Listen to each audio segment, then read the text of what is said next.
Detroit police say 3 people were shot at 4:30 in the morning on Saturday on Pilgrim Street and Schaefer Highway. Mike B, again, as many people called him, died of his injuries. It was 4:30 in the morning when the gunshots rang out on Schaefer Highway.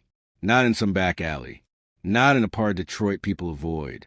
Right outside a cocktail lounge. And when the smoke cleared, 2 people were down in front of the building. And a 3rd man was found across the street. Alone, already gone. That 3rd man was Michael Brown. But Detroit didn't call him Michael. Detroit called him Mike B. And if you knew him, if you'd ever sat in one of his restaurants, if you'd ever watched him move through a crowd, if you'd ever seen the way strangers became family under his roof, you would understand why an entire city stopped breathing when that name came across their phones on a February morning. Because here's the thing. Mike B. wasn't just a restaurant owner. He wasn't just a party promoter who got lucky. He was 52 years old, and he was still building, still planting seeds in a city that doesn't always let its dreamers finish. He had lamb chops on the menu for people who couldn't afford the ribeye. He hosted memorial services for free. He made sure nobody around him went hungry. And someone, in the early hours of February 28, 2026, decided that a man like that needed to die. We don't know who. We don't know why. And that's exactly why we're here today. Stay with me, because this case is more complicated than it looks on the surface. And there are questions at the end of this story that I genuinely don't have answers to. But maybe together we can start to figure it out. Before we go any further, if you're new here, welcome to Mystora Crimes. This channel exists for one reason: to make sure real stories about real people don't disappear into silence. Stories like Mike BS. If that matters to you, please take 5 seconds right now and hit that subscribe button. Click the bell. And if this video moves you even a little, a like costs you nothing, but it tells the algorithm that these stories deserve to be heard. We don't cover cases because they're trending. We cover them because somebody's family is still waiting for answers. Don't let them wait alone. Yo, Club Status got dollar lamb chops today. Come through about 7 o'clock. I'm gonna have them on the grill. Dollar lamb chops. We got $5 Hennessy, $5 Grey Goose, $5 mixed drink. We got Slice, the DJ. We doing karaoke. We got Frankie. She's gonna host. So come down, get dollar lamb chops, get free entry, and come hang out at Club Status. You know how we... Now let's get into it. To understand what happened on Schaefer Highway, you first have to understand who Michael Brown actually was. Because the news coverage, God bless it, barely scratched the surface. Mike B. grew up in Detroit. He went to Southfield Lathrop High School.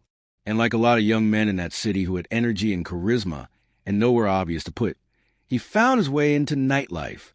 He became a party promoter. Now, I want you to think about what that actually means in Detroit, in a city with a music legacy that runs bone deep, in a city where who you know and who trusts you matters more than any business degree. Being a good promoter in Detroit means you are a connector. You are someone who sees potential in a room before anyone else does. You are someone people rely on to show up and make things happen. Mike B. did that for over 2 decades. He ran an event called Murder the Mic, a hip-hop showcase that ran for more than 20 years. 20 years. Think about what kind of loyalty that builds. Think about the artists who got their first real stage because of him. Think about the friendships, the debts of gratitude, the relationships layered on top of each other year after year. When people in Detroit's rap scene talk about Mike B., they don't talk about a businessman. They talk about someone who believed in them before they believed in themselves. And then in 2020, during a pandemic that was shutting the world down, this man decided to open a restaurant. Not a safe, generic concept. A steakhouse on West McNichols, with high-end cuts and a lamb chop special that people still talk about like it was a religious experience. He called it Sloppy Chops, and that name alone tells you everything about his personality. It's fun. It's a little rough around the edges. It's got swagger. But the food was serious. A year later, he opened Sloppy Crab on East Jefferson, which eventually became Crab Sports Bar. And celebrities started showing up. Real ones. Because word travels when something is authentic. And everything Mike B. touched had that authenticity baked in. He had over 12,000 followers on Instagram, more than 2,000 posts. For someone not in music or media or sports, that's a genuine community. Not followers, not numbers. People who showed up for him because he showed up for them first. Now, here's where I need you to pay close attention, because this is where the story starts to get complicated in a very specific way. Suite 100 Lounge on Schaefer Highway. That's where the shooting happened. And what you need to know about that location is what it represents, not just as a building, but as a type of place. We're talking about a cocktail bar that was open at 4:30 in the morning in a residential area of Detroit's West Side, what the community calls an after-hour spot. Now, I'm not here to judge how anyone spends their Friday night bleeding into Saturday morning, but I need you to think about the ecosystem of an after-hour spot. By 4:30 a.m., the crowd that's still standing is a very specific crowd. People are hours into their night. Emotions are high. Judgment is low. Disputes that started elsewhere follow people through the door. And the staff, no matter how good they are managing a room that is fundamentally unpredictable.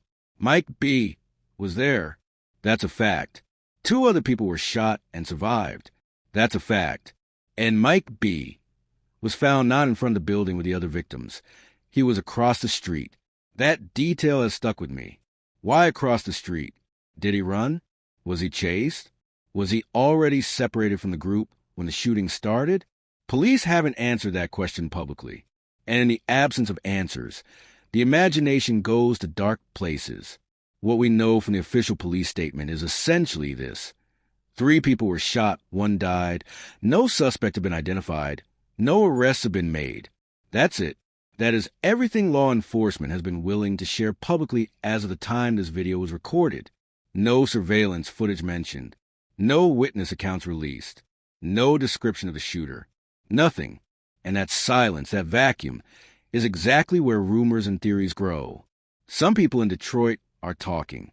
They always are. But talking quietly, in comment sections, in DMs, in barbershop conversations.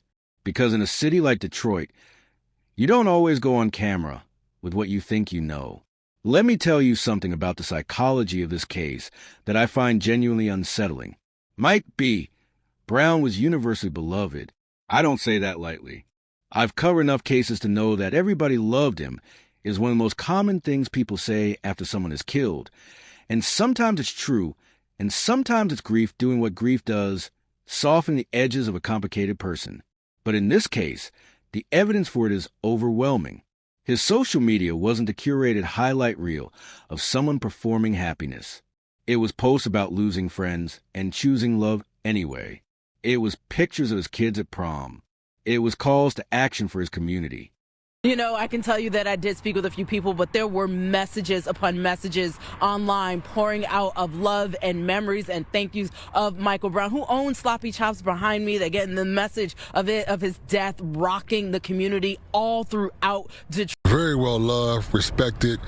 He was an asset to our community. He fed us good.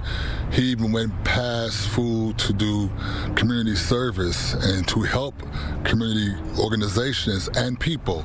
No one could be hungry around him, could be in need around him. He stood up and supported the community, specifically around hunger. He always did things to make sure that people had food, that he would say that there's no young person that's going to be hungry as long as I'm around. So he would do things.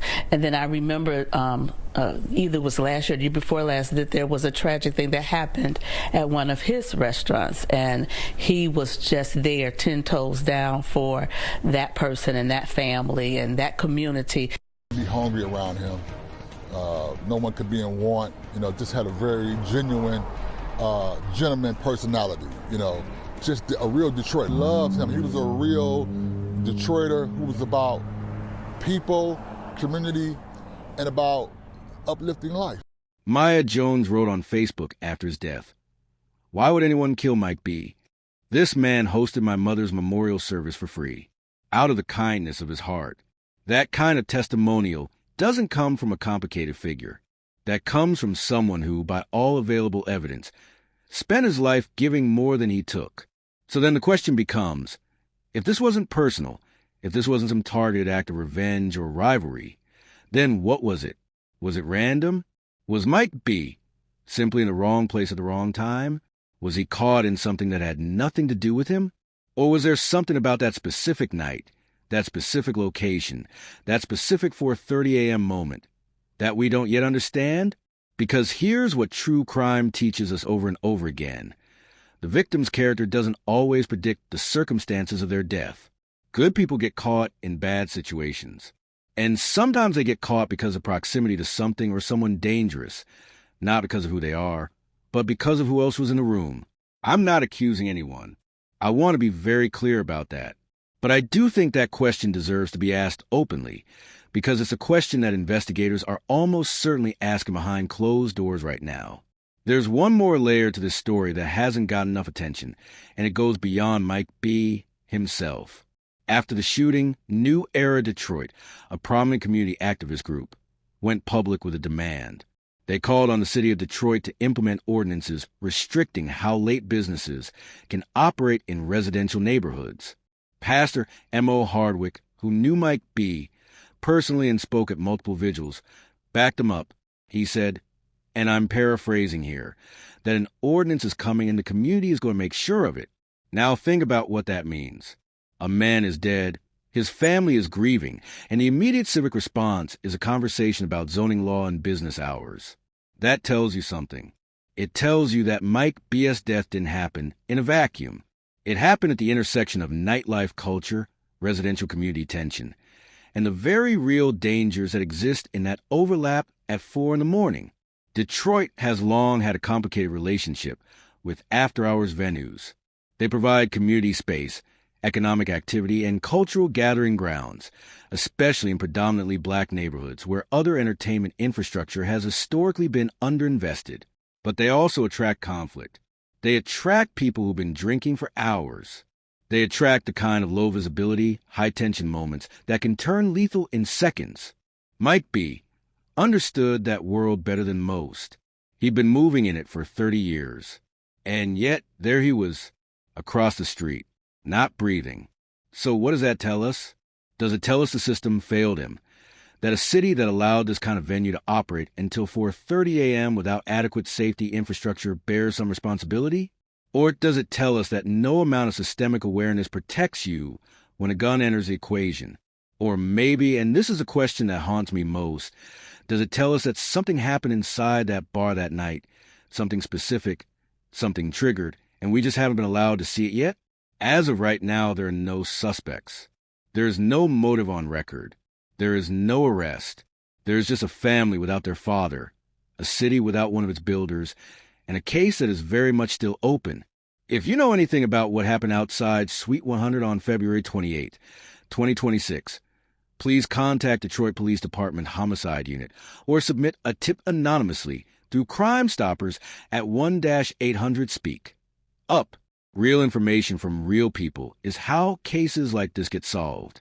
Mike B.'s family deserves that. And for everyone watching, I want to leave you with a few questions, not because I have the answers, but because I think you might. Why was Mike B. found across the street from the other two victims? Does that change your read on what happened? Do you think this was targeted, or do you believe he was collateral in something that wasn't about him at all?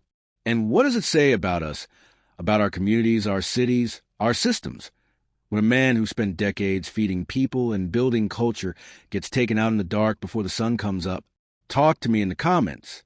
I mean it. I read every single one. Your theories, your questions, your connections to this case, they matter. Because the only way stories like Mike B.'s stay alive is if we refuse to let them go quiet. If you're not subscribed to Mystora Crimes yet, do it now.